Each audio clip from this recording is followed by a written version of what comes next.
भिवंडीमधल्या मराडेपाडा इथे उभारण्यात आलेल्या छत्रपती शिवाजी महाराजांच्या मंदिराचं मुख्यमंत्र्यांच्या हस्ते लोकार्पण। शिवक्रांती प्रतिष्ठानच्या माध्यमातून या मंदिराची निर्मिती। उपमुख्यमंत्री एकनाथ शिंदेंनी घेतलं छत्रपती शिवाजी महाराजांचं दर्शन। भिवंडीमध्ये जाऊन शिवरायांच्या मंदिरामध्ये जाऊन त्यांनी घेतलं दर्शन। शिंदेंच्या शिवसेनेच्या खासदारांकडून महाराष्ट्र सदनाच्या परिसरामध्ये शिवजयंती साजरी। महाराजांच्या पुतळ्याला पुष्पहार अर्पण करून खासदारांनी वाहिली आदरांजली। दादरच्या शिवाजी पार्कमध्ये छत्रपती शिवरायांच्या अश्वारूढ पुतळ्यावरती राज ठाकरेंच्या हस्ते पुष्पांजली।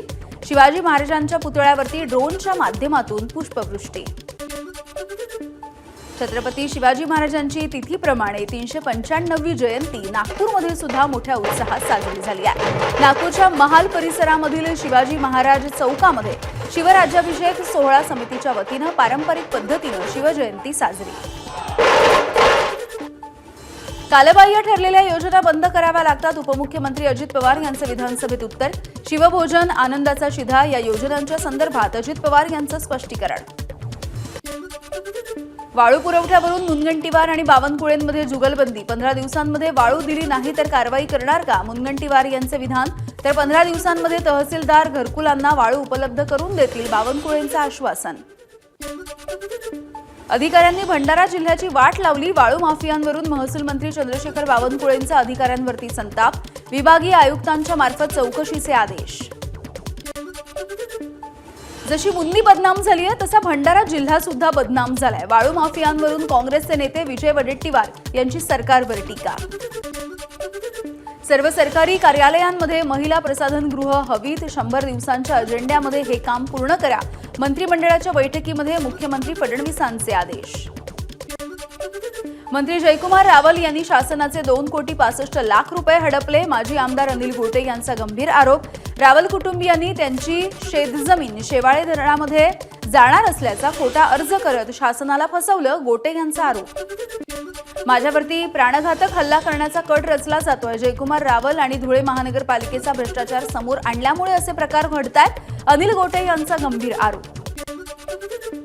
धान खरेदी विक्री, धान भरड आणि धान साठवणीमध्ये मोठा घोटाळा। भंडाऱ्याचे शिवसेनेचे आमदार नरेंद्र भोंडेकर यांचा आरोप। राज्य सरकारने कसून चौकशी करावी, आमदार नरेंद्र भोंडेकर यांची मागणी। राहुरी तालुक्यामधील आरडगाव इथल्या सौर कृषी वाहिनी प्रकल्प तातडीनं सुरू करा, अन्यथा तीव्र आंदोलन करू। शिर्डीमधील शेतकऱ्यांसह माजी ऊर्जा राज्यमंत्री प्राजक्त तनपुरे यांचा थेट इशारा।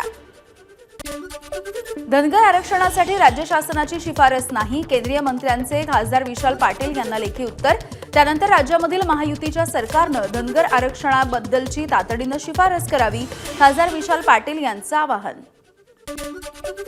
औरंगजेबाची कबर हटवण्याच्या मागणीसाठी छत्रपती संभाजीनगरमध्ये विश्व हिंदू परिषदेचं आंदोलन।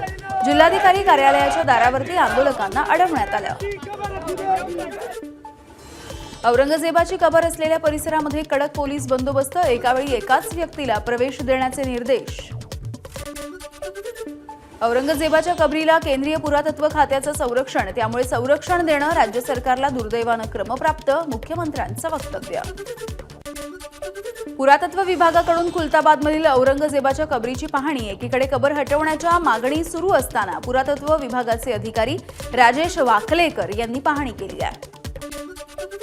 अहिल्यानगर जिल्ह्यामध्ये जिथे औरंगजेबाला मृत्यूच्या नंतर शेवटची अंघोळ घालण्यात आली तिथला चौथरा देखील काढून टाका, विश्व हिंदू परिषदेची मागणी। सतीश भोसले उर्फ खोक्या पोलीस कोठडीमध्ये आता अन्नत्याग आंदोलन करणार आहे। अॅट्रॉसिटीच्या अंतर्गत दाखल झालेल्या गुन्ह्यामधील आरोपींना अटक करण्याच्या मागणीसाठी आंदोलन असेल। या संदर्भात पोलीस अधीक्षकांना निवेदन देण्यात आलं आहे। बीडच्या आष्टीमधील विकास बनसोडे हत्या प्रकरण, मुख्य आरोपी भाऊसाहेब क्षीरसागर याला पोलिसांनी अटक केली आहे। या प्रकरणामध्ये आतापर्यंत 10 जणांच्या विरोधात गुन्हा दाखल। मुलीशी प्रेमसंबंध असल्याच्या संशयावरून बनसोडेला दोऱ्या आणि वायरी यांनी मारहाण करण्यात आली होती। तृप्ती देसाईंना बीड पोलिसांनी नोटीस धाडलेली आहे। बीड जिल्ह्यामधील 6 अधिकारी आणि 20 कर्मचारी यांची वाल्मिक कराडशी जवळीक होती असा आरोप तृप्ती देसाई यांनी केला होता। या प्रकरणामध्ये त्यांनी पोलीस अधीक्षकांना भेटून पुरावे सुद्धा सादर केले। बीड जिल्ह्यामध्ये पारधी बेड्यावर वन विभागाच्या अधिकाऱ्यांनी आणि नंतर गावगुंडांनी हल्ला केलाय। हल्ल्यामध्ये निर्दोष पारध्यांचं घर जमीनदोस्त झाल्याचा आरोप आहे।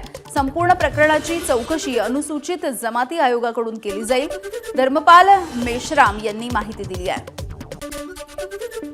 नागपूर जिल्हा परिषदेमध्ये समाज कल्याण विभागाकडून मिळणारा 90 कोटींचा निधी अडकलाय. प्रशासकीय मंजुरी आणि निविदा प्रक्रिया राबवून 31 मार्चपर्यंत निधी खर्च करणं अशक्य, त्यामुळे हा निधी अखर्चित राहण्याची शक्यता आहे. परभणीतील जायकवाडी पाटबंधारे कार्यालयाला शिवसैनिकांनी टाळं ठोकलंय. डाव्या कालव्यामधून 110 क्युसेक्स वेगानं पाणी सोडण्याची मागणी. रत्नागिरीच्या लांजा तालुक्यामधल्या शिरंबावली गावामध्ये सोमेश्वर देवाचा शिमगोत्सव साजरा. डोक्यावरती पालख्या नाचवत शिमगोत्सवाचा उत्साह. मुंबई गोवा महामार्गावरती सलग चौथ्या दिवशी वाहतूक कोंडी. माणगाव ते इंदापूर दरम्यान वाहनांच्या लांबच लांब रांगा. शिमगोत्सव साजरा करून निघालेल्या चाकरमान्यांच्या प्रवासामध्ये विघ्न. अकोल्यामधल्या जुने शहर भागामधील ईदगाहला आमदार साजिद खान पठाण यांच्याकडून निधी मंजूर. मात्र भाजप आणि स्थानिक नागरिकांचा विरोध. ना हरकत प्रमाणपत्र न देण्याची पालिकेकडे केली मागणी. किमान वेतन कायद्याची अंमलबजावणी करा या मागणीसाठी जळगावमध्ये स्वाभिमानी शेतकरी संघटनेचं भीक मागो आंदोलन. मागण्या मान्य न झाल्यास आंदोलन तीव्र करण्याचा इशारा. वर्ध्याच्या आर्वीमध्ये उपविभागीय अधिकारी कार्यालयासमोर शेतकऱ्यांचं आंदोलन. शासनाच्या शेतकरी धोरणामुळे नुकसान होत असल्याचा शेतकऱ्यांचा आरोप. शेतमाल फेकून शेतकरी आक्रमक. मरण आलं तरी चालेल पण हक्कासाठी शेवटपर्यंत लढणार. चंद्रपूरमधल्या निप्पाण प्रकल्पग्रस्तांचा निर्धार. प्रकल्पग्रस्त संघर्ष समितीतर्फे मोर्चा काढून वाढीव मोबदल्याची मागणी. गोंदियामध्ये राज्यातील कमी पटसंख्येच्या शाळा बंद करू नका या मागणीसाठी शिक्षकांचं धरणं आंदोलन. शिक्षकांची सरकारच्या विरोधामध्ये जोरदार घोषणाबाजी.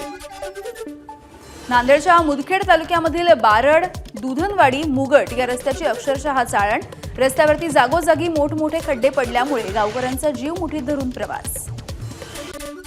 भंडाऱ्यामध्ये राहत्या घरामध्ये भूस्खलन. घरामध्ये 15 फूट खोल खड्डा पडलाय. नांदोरा गावामधल्या नागरिकांमध्ये भीतीचं वातावरण. जिल्हा प्रशासनाकडून घराचा परिसर सील करून कुटुंबाला सुरक्षित ठिकाणी हलवण्यात आलाय. जुनाट घराचं पाडकाम करत असताना छत कोसळलं. 2 मजुरांचा ढिगाऱ्याखाली अडकल्यामुळे मृत्यू तर 2 जण गंभीररित्या जखमी. बुलढाणा जिल्ह्याच्या चिखली तालुक्यातली घटना आहे. अंबरनाथमध्ये भरधाव वेगानं येणाऱ्या टेम्पोची 2 मोटरसायकल आणि रुग्णवाहिकेला धडक. फरार चालकाचा पोलिसांकडून शोध सुरू. सर्व जखमींना तातडीनं रुग्णालयामध्ये दाखल करण्यात आलं. रायगडमध्ये श्रीवर्धन आगाराच्या एसटीमधून अचानकपणे धूर निघाल्यामुळे प्रवाशांची धावपळ. खिडकीमधून उड्या मारत प्रवाशांनी जीव वाचवला. वाशिम नगरपालिकेकडून पाणी पुरवठा करणाऱ्या व्हॉल्व्हमध्ये बिघाड. हिंगोली नाका परिसरामध्ये हजारो लिटर पाणी वाया गेलं. रत्नागिरीच्या चिपळूणमध्ये गोडाऊनला भीषण आग लागली. गोडाऊनमधील मालाचं मोठं नुकसान झालंय. आगीचं कारण मात्र अस्पष्ट. माझ्याशी बोल नाही तर तुझी बदनामी करेन अशी धमकी देऊन महिलेला पळवून नेलं. अहिल्यानगरच्या देहरे गावामधली खळबळजनक अशी घटना आहे. या प्रकरणामधील 3 जणांवरती गुन्हा दाखल झालाय. पंढरपूरच्या माढ्यामध्ये सासू पती यांच्याकडून पत्नीवरती कोयत्यानं वार. लाडक्या बहीण योजनेचे पैसे दारूवरती खर्च करणाऱ्या पतीला जाब विचारल्यामुळे पत्नीवरती त्यानं हल्ला केलाय. सासू आणि पती याच्यावरती कलम 326 याच्या अंतर्गत आता गुन्हा दाखल झालाय. किल्ले शिवनेरीवरती सलग दुसऱ्या दिवशी शिवभक्तांवरती मधमाशांचा हल्ला. शिवनेरी गडावरती जाण्यासाठी तातडीनं वन विभागाकडून बंदी. अकोल्यामध्ये पत्नीचं मंगळसूत्र चोरून नेणाऱ्या चोरट्यांचा पाठलाग करणाऱ्या पतीला बेदम मारहाण. चोरट्यांनी पतीचा चेहरा दगडानं ठेचला. या घटनेमुळे परिसरामध्ये भीतीचं वातावरण. शेतामधल्या झाडाला गळफास घेऊन तरुण शेतकऱ्याची आत्महत्या. कळंब तालुक्याच्या देवळाली गावातली घटना आहे. मराठा आरक्षण मिळत नसल्यामुळे आत्महत्या केल्याचा कुटुंबियांचा आरोप. एबीपी माझा, उघडा डोळे बघा नीट.